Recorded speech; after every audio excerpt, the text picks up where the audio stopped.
Hola a todos. Historias en carretera, el podcast de Iveco sobre el mundo del transporte vuelve a hacer una parada en su viaje para detenerse en el apasionante proceso de producción de los vehículos industriales. Las fábricas de vehículos y sus líneas de montaje de última generación han evolucionado tanto que han pasado de ser simples centros de ensamblamiento en los que se unían todas las piezas del puzzle que forma un vehículo a convertirse en auténticos centros tecnológicos especialmente desarrollados para maximizar la eficiencia y la productividad. Líneas de motores, carrocería, chapa, interiores. Todo el proceso ha sido diseñado milimétricamente para conseguir unas cifras de fabricación impensables hace tan solo unos años. Un claro ejemplo de esta productividad es la fábrica de Iveco en Valladolid, un centro del que salen nada menos que 140 dailies y 170 cabinas de la gama pesada al día. Una de las claves a la hora de conseguir estas cifras es la implantación de la industria 4.0 que, tal y como nos explicó José María Jacutot la pasada temporada, permite que los operarios y los robots trabajen en sincronía para dar forma a un mecanismo perfectamente engrasado. Solo de esta forma se entiende que durante el pasado año la producción en la factoría de Valladolid doblara a la registrada en 1999 y lo que es aún más interesante, manteniendo el mismo número de trabajadores. El reto al que se enfrentan las fábricas en la actualidad no solo afecta al volumen de fabricación, también tienen que adaptar sus líneas de montaje a la extrema variedad de modelos que deben fabricar. Este factor es aún más acusado en el sector de los vehículos industriales, y es que las variantes de carrocería de un mismo modelo pueden ser prácticamente infinitas. Por poner un ejemplo, las dos factorías que Iveco tiene en España, Madrid y Valladolid, fabrican un total de 5 modelos. Sin embargo, si tenemos en cuenta las variantes de carrocería disponibles, la cifra puede llegar a triplicarse. Luis Miguel Agüera, responsable de las unidades de carrocería y pintura de la fábrica de Iveco en Valladolid, es el perfecto aliado para contarnos cómo se fabrica la cabina de un camión y cómo desde Iveco se preparan las carrocerías para acoger las infinitas conversiones realizadas por los carroceros. Hola Luis Miguel, muchas gracias por darnos la oportunidad de acercar a nuestros oyentes una vez más las fábricas de Iveco. Hola a todos los amigos que nos están escuchando y un placer estar aquí con todos vosotros. A la hora de diseñar la cabina de un vehículo pesado o la carrocería de un vehículo ligero, ¿qué es lo más importante que se debe tener en cuenta? ¿El diseño, la eficiencia aerodinámica, la habitabilidad? Pues actualmente, como yo digo, un poco todo. Muy importante primero los temas funcionales. Y la carrocería tiene que estar diseñada pues, para lo que se la va a utilizar, para un volumen, para una carga determinada. En el caso del camión, para una habitabilidad, para el conductor. Obviamente, hoy también juega un tema fundamental el factor peso por el tema del consumo del vehículo. Por supuesto, la aerodinámica, porque en función de la aerodinámica de esa carrocería, al final el vehículo va a ser un vehículo más eficiente en cuanto a consumo de carburante o incluso consumo eléctrico. Y desde luego, sin dejar de lado pues que los clientes cada vez exigen más y antes que les importaba que el vehículo tirase y fuese duro, pues ahora cada cliente quiere que su coche también sea bonito. Luego el tema estético también ahora mismo hoy en día está jugando un factor muy importante en el diseño de una carrocería. Bueno, esta primera pregunta era para romper un poco el hielo y sé que es muy genérica y te agradezco mucho el esfuerzo y la respuesta. Yo soy un apasionado de la Fórmula 1 y la verdad que hablar de aerodinámica cuando hablamos de camiones se me hace un poco complicado. ¿Puedes extenderte un poquito más ahí? O sea, ¿qué se estudia de aerodinámica a la hora de aplicarle a una cabina de un camión? Porque es complicado verlo. Pues es complicado verlo, pero cuando ves los camiones, todos los alerones que llevan los camiones, los deflectores que llevan, están perfectamente estudiados, diseñados y con las regulaciones oportunas para que cuando a ese camión le colocas la caja y va en carretera funcionando a 100 km por hora, pues por ejemplo tenga un consumo determinado, que si no tuviese esos deflectores se multiplicaría en un porcentaje muy elevado. Incluso si se regulan más los deflectores afecta al consumo y es una de las cosas que también a los conductores creo que les enseñan a cómo funcionar con el camión. Luis Miguel, ¿cuáles son los pasos a seguir en el proceso de fabricación de la cabina por ejemplo, de un S-Way y de una Daily? Si puedes hacerme esa doble separación. Bueno, no te la puedo hacer, ¿por qué? Porque los pasos prácticamente son muy parecidos. Es decir, una carrocería es como una caja. Entonces, al fin y al cabo, lo primero que tenemos que hacer es confeccionar las distintas partes que forman la caja, es decir, el piso por un lado, los laterales de la caja por otro, la pared trasera, que al fin y al cabo es otro lateral de la caja, por otro. Entonces, cuando estas piezas están ya construidas sueltas por sí solas, se construye la caja, se construye dentro de una gran máquina, se mete por un lado el piso y por otro lado se van colocando en las distintas paredes de esa caja en un proceso que desde luego es el más crítico. ¿Por qué? Porque es el que tiene que dar la geometría a esa caja, ¿de acuerdo? Y en ese proceso luego entran en juego pues las personas y sobre todo las máquinas, los robots, para soldar esa caja y que la geometría quede perfectamente establecida. Estamos hablando de una precisión de décimas de milímetro en una carrocería de 4 metros. Estamos hablando de que entran en juego más de 20 parámetros de soldadura. Luego, todo esto es lo que entra en juego para fabricar una carrocería, al fin y al cabo. Diríamos que es igual la complejidad y la exactitud y precisión tanto en un S-Way como en un Daily, ¿no? Obviamente son vehículos diferentes, pero la milimétrico y la precisión es la misma.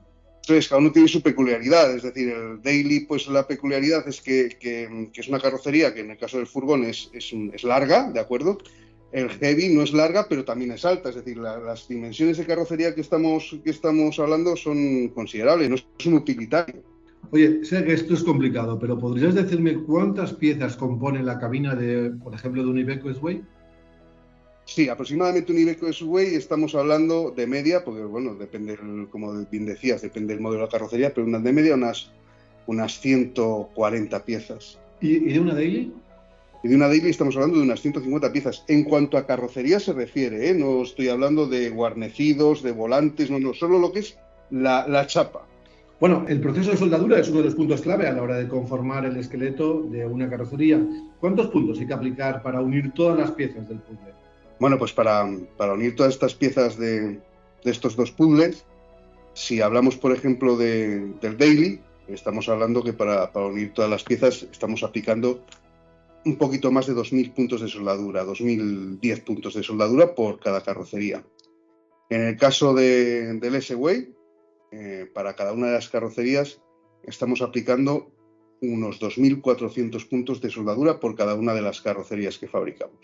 ¿El mayor número de puntos de soldadura puede responder también a una mayor necesidad de rigidez estructural de la carrocería o no tiene nada que ver? Depende un poquito, no solo de la rigidez, sino también del diseño de la carrocería. No juega tanto la rigidez, sino el diseño de la propia carrocería, de cuántos componentes tenga, etcétera. No, tiene un factor que juega a favor, pero no está directamente relacionado, no tiene por qué estar directamente relacionado.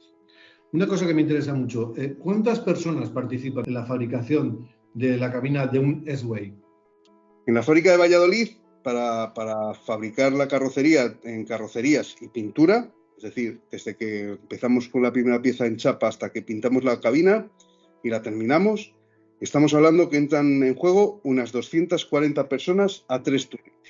Oye, Luis Miguel, después de más de 23 años en la línea de la fábrica de Valladolid, has sido testigo de la increíble evolución de la industria y de los procesos de fabricación hasta el punto de compartir espacios de trabajo con robots autónomos. Esto me lleva a la pregunta, ¿en qué ha mejorado vuestro trabajo este tipo de tecnologías? Bueno, nuestro trabajo ha mejorado en muchísimos aspectos a lo largo de este tiempo. Yo he hecho la vista atrás y puedo decir que la fábrica que yo conocí al principio pues era un lugar, bueno, pues era un ambiente industrial y ahora casi es como el salón de mi casa. Te entras en el taller y da gusto. El clima que se respira, el clima para los superiores, da gusto estar en él. Por supuesto, ha mejorado la ergonomía para las personas, la seguridad en su puesto de trabajo. Mayor calidad para el producto y por consiguiente para el cliente, obviamente. Mayor información para todos, para nosotros, para los operarios, para los técnicos de qué, de cuándo, dónde está sucediendo un evento y qué está sucediendo. Por supuesto, si tienes mayor precisión, mayor información, tienes mayor precisión a la hora de realizar tu trabajo. Puedes dedicarte más tiempo a lo importante en lugar de estar corriendo detrás de lo urgente cada día. Mayor eficiencia en todos los sentidos, por supuesto, también energéticamente, siendo más respetuosos con el entorno. Un gran resumen podría ser esto, pero la evolución ha sido espectacular.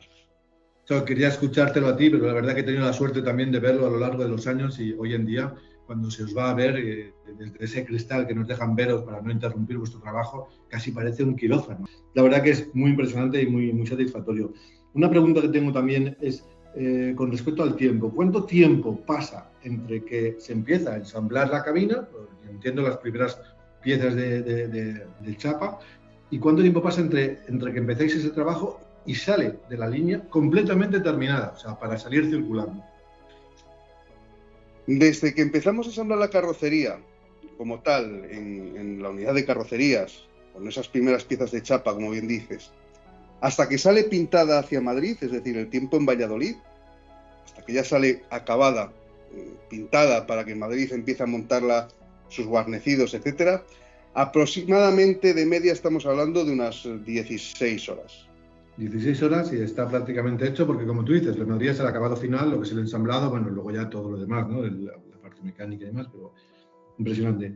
Gran parte de las cabinas de la gama pesada de Iveco se producen en las líneas de la fábrica de Valladolid para su posterior montaje, como me estabas explicando, en la factoría de Madrid. ¿Cuántas unidades hacen este trayecto a diario y cómo se trasladan de un punto a otro, de Valladolid a Madrid? Bueno, pues actualmente estamos moviendo entre Valladolid y Madrid 160 carrocerías al día. ¿Y cómo las mandáis? ¿Por internet o cómo? Nos gusta hacer propaganda y esas carrocerías las metemos en camiones y las llevamos vía carretera en trailers. ¿En camiones Iveco? Como no podía ser de otra manera. Qué bueno, qué bueno. Desde luego es una buena publicidad. Oye, Iveco ofrece hasta 9 longitudes y 3 alturas distintas para la carrocería de su Daily Furgón. 4 tipos de cabina en el S-Way, versiones articuladas, rígidas. ¿Cómo se llevan a cabo todas estas modificaciones partiendo de una misma carrocería?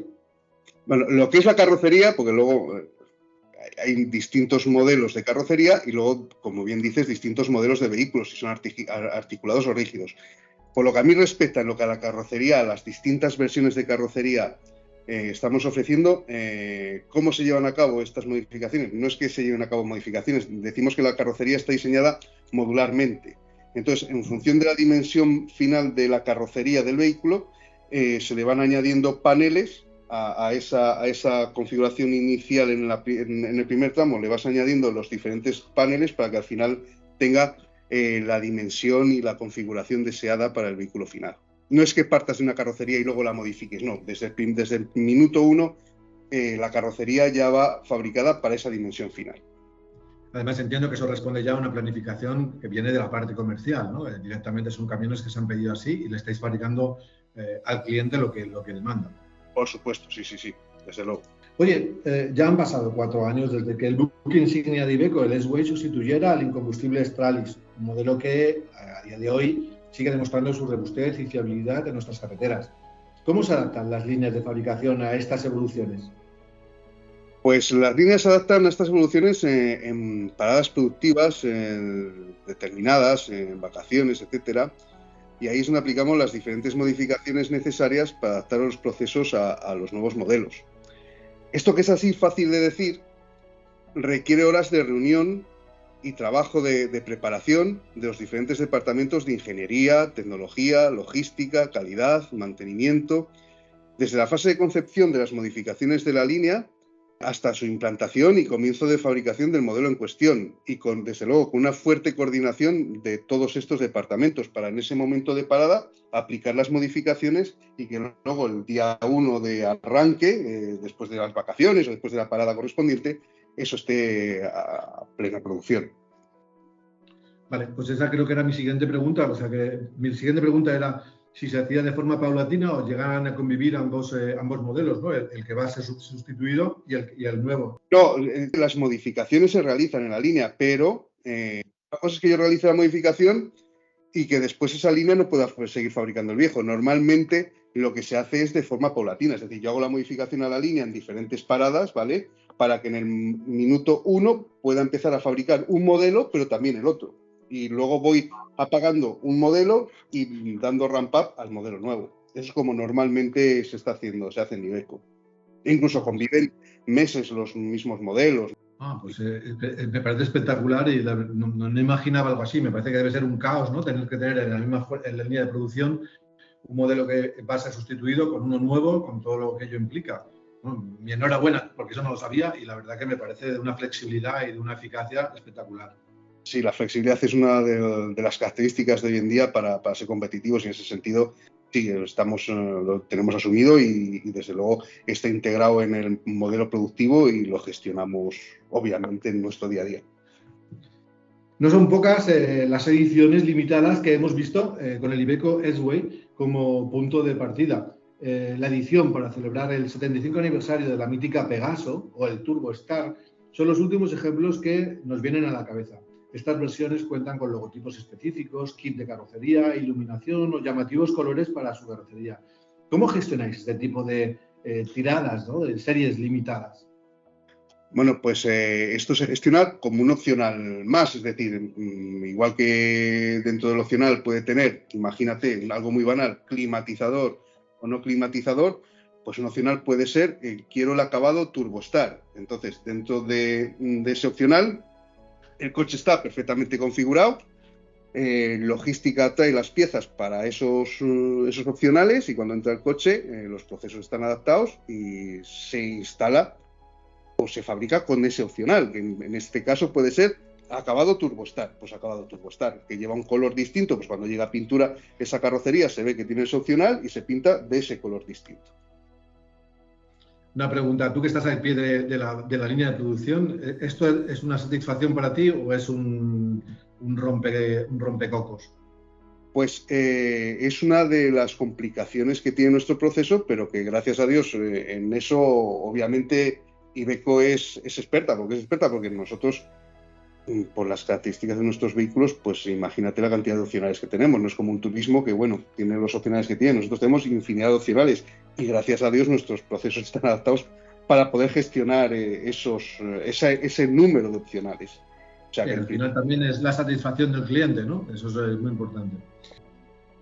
Una vez que la carrocería está totalmente ensamblada y ha pasado los controles de calidad y tolerancias, comienza el proceso de pintura. ¿Qué pasos se deben seguir para llegar al acabado final que vemos en los vehículos expuestos en los concesionarios? Bueno, pues a partir de aquí, los procesos a seguir para pintar la carrocería son los siguientes. El primer paso es un proceso químico por electrodeposición, donde vamos a introducir las carrocerías en un número determinado de balsas con el objeto de realizar el proceso de cataforesis, el cual es un proceso donde aplicamos una finísima película de micras de una determinada, por así decir, pintura, cuyo objeto es recubrir la carrocería y protegerla de una posible oxidación, ¿de acuerdo? A partir de aquí, las carrocerías se introducen en un gran horno para su secado y después, a continuación, viene el proceso de lo que denominamos másticos o masilla, donde básicamente se van a aplicar a las uniones de las carrocerías una masilla específica cuya misión principal es tapar ciertas aberturas de la carrocería para convertirla en estanca a la lluvia cuando está el vehículo funcionando, y también para eliminar vibraciones y ruidos durante el funcionamiento del vehículo. También se aplicará aquí un producto especial a los bajos de la carrocería con el objeto de protegerla de la gravilla o de las piedras que van saltando debajo de la carrocería cuando vamos conduciendo, y también para eliminar ruidos de rodadura del vehículo. Una vez que esto está realizado, de nuevo se las introduce en un gran horno para el secado de estos componentes. A continuación, lo que vamos a hacer con estas carrocerías, una vez que están secas, es un proceso de limpieza mediante unos grandes robos, los cuales tienen unos rodillos de plumas, concretamente de pluma de emu hembra, que es la pluma que es determinada para este proceso de limpieza.